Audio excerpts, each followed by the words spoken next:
құрметті Сарысу ауданының әкімі Сәкен Үмбетұлы, мәслихат төрағасы Аппарұлы, аудан жұртшылығы, білім саласы қызметкерлері керемет күн болып отыр. Бұл керемет күн сол сіздердің сұлу өмірге тәрбиелеп, мәпелеп, білім беріп, шәкірттеріміздің еңбегін еңбек көріп отырсыздар.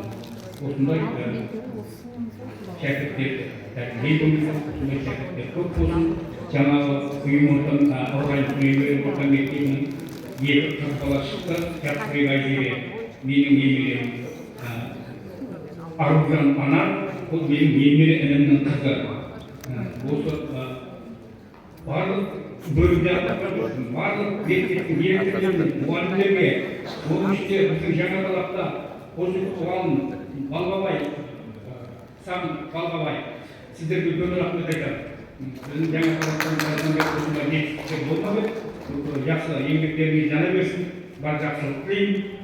Шәкірттеріміз ауданымыздың жақсатын шығара берсін. Рахмет тыңдағандарыңызға.